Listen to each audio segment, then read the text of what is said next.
ನಾವು ಕಳೆದು ಹೋದ ಸಮಯಕ್ಕಾಗಿ ಕೊರಗಬಾರದು ಅಥವಾ ಭವಿಷ್ಯದ ಬಗ್ಗೆ ಚಿಂತಿಸಬಾರದು.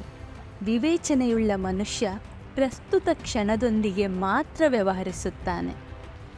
ಅಂದರೆ ಯಶಸ್ವಿ ವ್ಯಕ್ತಿ ಯಾವುದೇ ಕಳೆದು ಹೋದ ಕ್ಷಣ, ತೀರ್ಮಾನಗಳನ್ನು ನೆನೆದು ಕಾಲಹರಣ ಮಾಡಿ ವ್ಯಥೆಪಡುವುದಿಲ್ಲ.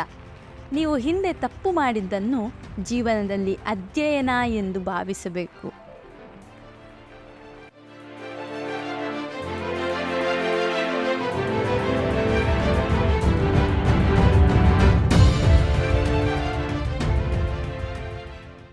ಹಿಂದಿನ ವಿಡಿಯೋದಲ್ಲಿ ಭರತಖಂಡ ಕಂಡ ಶ್ರೇಷ್ಠ ಮೇಧಾವಿ, ಅರ್ಥಶಾಸ್ತ್ರಜ್ಞ, ತತ್ವಜ್ಞಾನಿ ಹಾಗೂ ನಿಪುಣ ಮಂತ್ರಿಯಾಗಿರುವ ಚಾಣಕ್ಯರ ಸಾಧನೆ, ಕಾಲಘಟ್ಟ, ಅವರು ರಚಿಸಿದ ಅರ್ಥಶಾಸ್ತ್ರ ಮತ್ತು ಚಾಣಕ್ಯ ನೀತಿಗಳ ಬಗ್ಗೆ ಚರ್ಚಿಸಿದ್ದೆವು.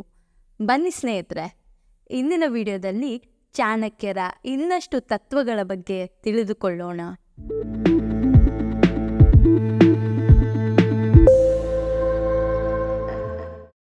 ನನ್ನನ್ನು ತೊರೆದವರಿಗೆ ನಾನು ಕೃತಜ್ಞನಾಗಿದ್ದೇನೆ, ಏಕೆಂದರೆ ನಿಮ್ಮಿಂದಲೇ ನಾನು ನನ್ನ ಕೆಲಸವನ್ನು ಏಕಾಂಗಿಯಾಗಿ ಮಾಡಲು ಕಲಿತೆ. ಅಂದರೆ ಜೀವನದ ಯಾವುದೇ ಸಮಯದಲ್ಲಿ ನಿಮ್ಮ ಜೊತೆ ಯಾರೂ ನಿಲ್ಲಲಿಲ್ಲ ಅಂತ ಚಿಂತಿಸಬೇಡಿ.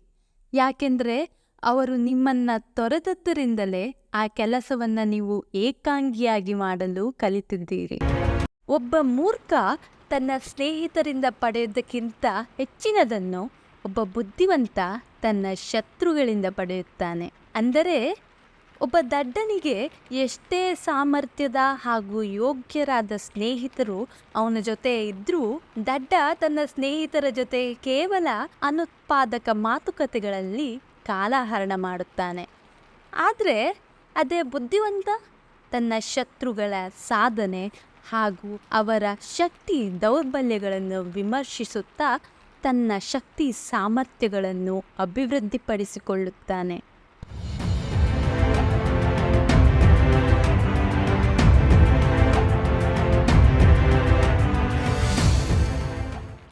One should not grieve for the past and worry for the future. The wise care for the present and chart their life course accordingly.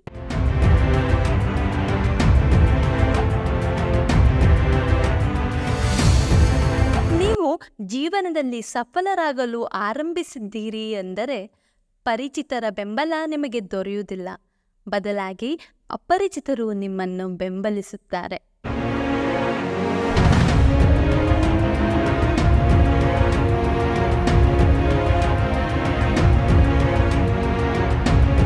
ನೇರವಾಗಿ ಮಾತನಾಡುವವರಿಗೆ ಶತ್ರುಗಳು ಜಾಸ್ತಿ, ಸುಳ್ಳು ಹೇಳುವವರಿಗೆ ಮಿತ್ರರು ಜಾಸ್ತಿ, ಸ್ವಾರ್ಥಕ್ಕಾಗಿ ಚಂದದ ಮಾತುಗಳನ್ನು ಆಡುವವರು ಜಾಸ್ತಿ, ನಿಸ್ವಾರ್ಥ ಮನಸ್ಸಿನವರಿಗೆ ನೋವು ಜಾಸ್ತಿ.